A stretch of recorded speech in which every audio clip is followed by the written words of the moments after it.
bayan. Demolisyon ngayon. First day. First day. Ito po yung araw ng Demolition Day. At si brother a-unpack siya ng mga kagamitan na dapat niyang gamitin, kung alin ba ang mga kanyang gagamitin, mga hagdan o mga tools na kailangan niyang gamitin.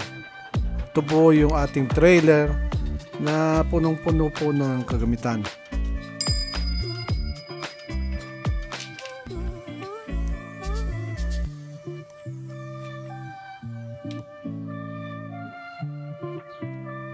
Magtungo naman tayo sa loob po ng bahay.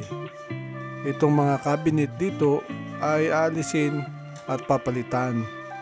Ganin din itong mga appliances. Pera lang din yung ating refrigerator. At yung microwave, yan po ay may iwan. Pero lahat na po ay maalis. Yan po ang sabi ng may bahay.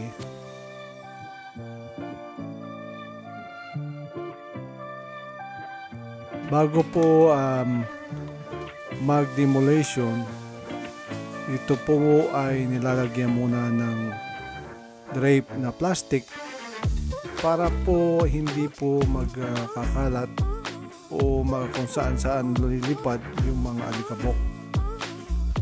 At hindi po maalikabokan yung mga gamit ng may bahay din po.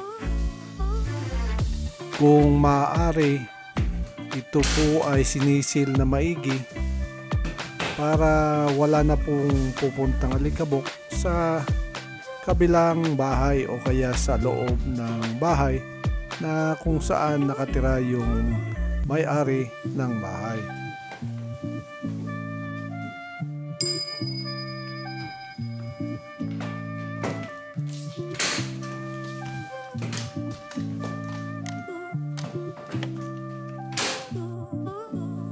Yan pong nakikita nyong pole o yung parang tubong yan.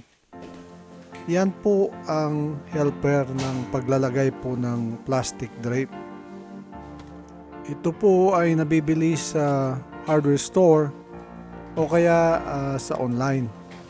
Marami po sa online nito na mura lang naman po. Ito po ay malaking tulong na umahawak doon sa plastic habang nilalagyan mo siya ng tape o kaya stapler. At ganun din po dito sa kabila kung saan labasan ng ating mga lumang kagamitan, at dito rin ang pasukan kung saan ba nakapark yung mga tools natin, yung ating trailer. At dito ang in and out. At dito na nga po inumpisahan yung pagtatanggal ng mga cabinet at yung ibang appliances. Ang una ay tinanggal muna yung pangibabaw na countertop at pinagsunod-sunod na o kaya alin man ang madaling unahin, yun po ang ginagawa ni brother.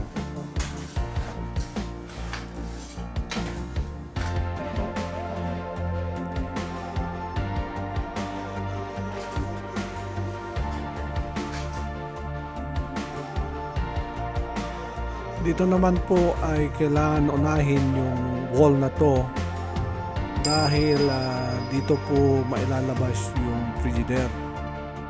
Wala na pong ibang lalabas ng frigidaire kung hindi palakihan yung butas o kaya yung opening ng wall na gagamiting pinaka hallway. Kasi kung ilalabas na yung frigidaire na ito lang ang opening niya, ay kailangang alisin muna yung kanyang mga handles. Kaya minabuting hintayin na lang na mag-open o magkaroon ng opening dito sa wall na ito.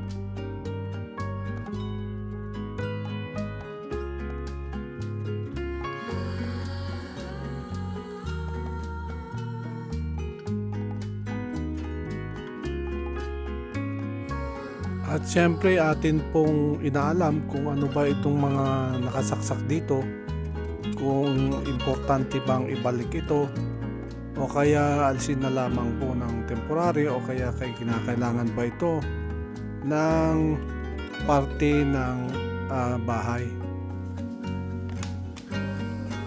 At kung makikita nyo nga po, halos naalis na po lahat ng base cabinet. Ito po ay yung mga nasa babang cabinet at halos lahat na ring mga nasa taas ay tanggal na rin po.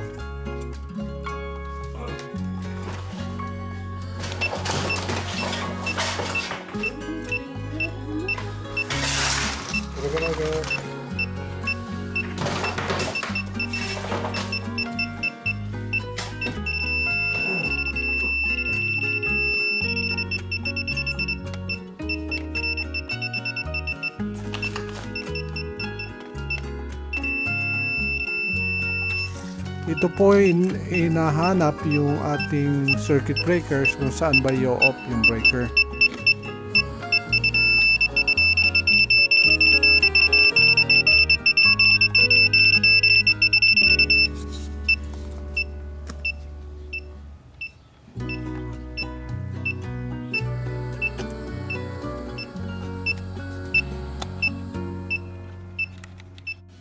Ito po yung isa pong outlet na kailangan ding i-terminate yung connection. At dito po pinapatay sa main panel kung saan ba yung ating mga circuit. At dito na po ino-off yung ating mga breaker.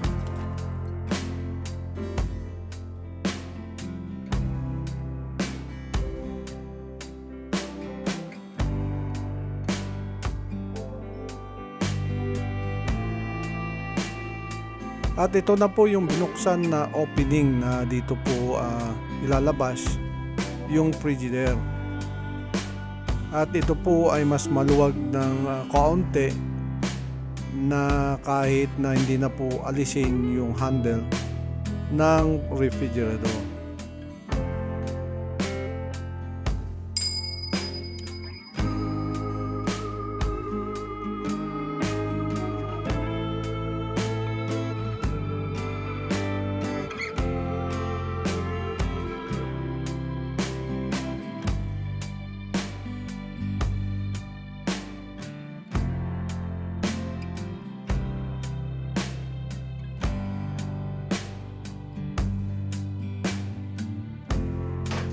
Sinimulan na rin pong alisin yung mga walls o kaya yung mga concrete walls dito sa loob ng kusina.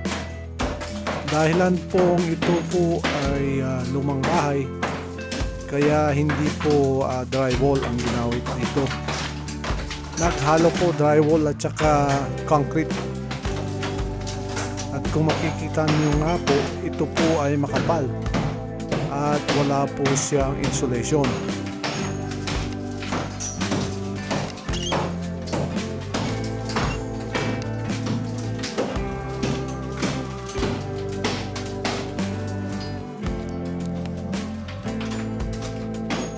Ito naman po ay yung gas line na kailangan pong ilipat at kailangan pong baguhin yung kanyang lugar.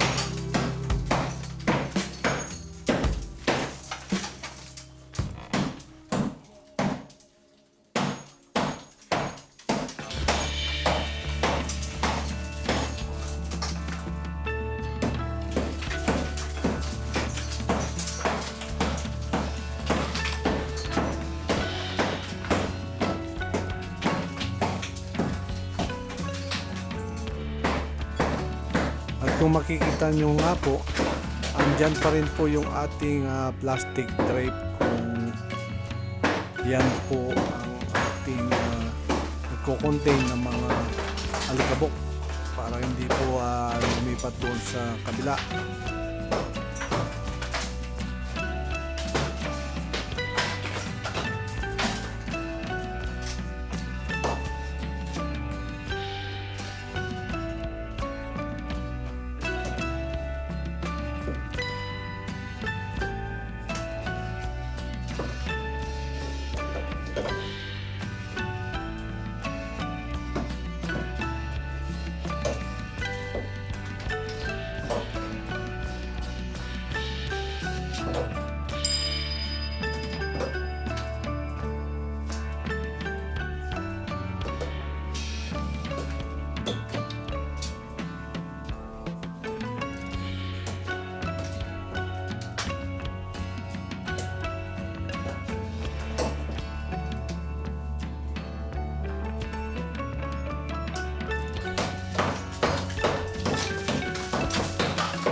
Ito po ay nalis na rin yung mga nakadikit sa ceiling at inumpisahan na rin pong bakbakin yung mga concrete at drywall sa ceiling din po.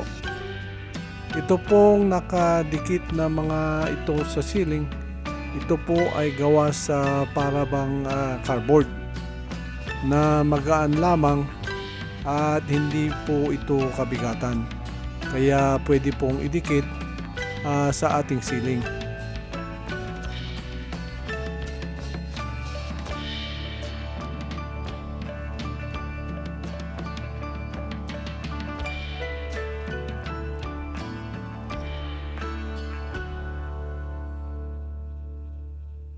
Inumpisahan na rin pong bakbakin yung flooring.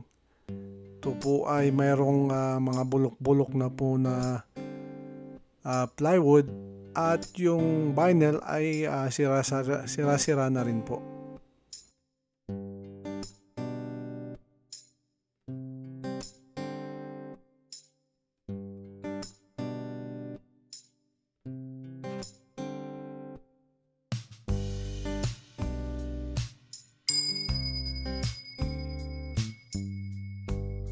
At kung makikita nga nyo po dito na halos po ng ceiling ay natanggal na po yung mga drywall tsaka yung mga nakadikit na lightweight na material. At syempre ito pong nakikita nyo rito electrical, ito po ay kanilang aayusin.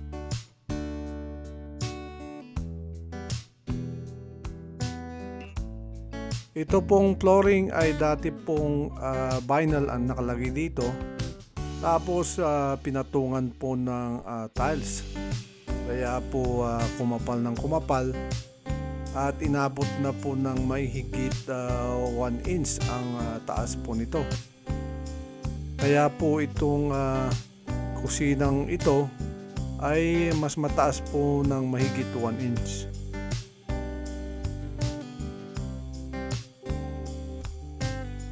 Ito na nga po, makikita nyo pong medyo wala na pong basura at naalis na at nalinis na lahat ng wall.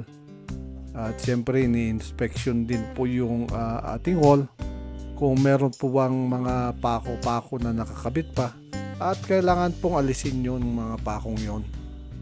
At siyempre rin po dito na rin po isusunod yung mga electrical, yung mga plumbing at yung gas pipe kung saan po ba ililipat yung gas pipe.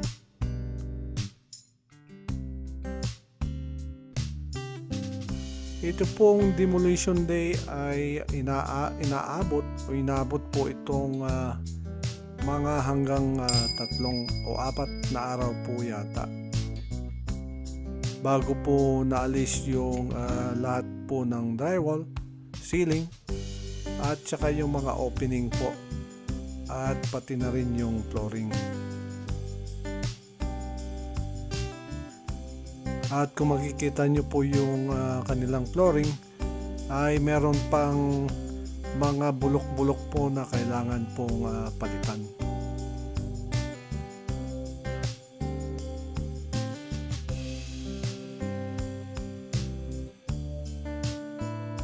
Ito pong nakikita nyo pong tubong ito. Ito po ay gas pipe, hindi po ito sa tubig. Kaya kailangan pong alisin ito. Ito po ay nasa likod ng refrigerator.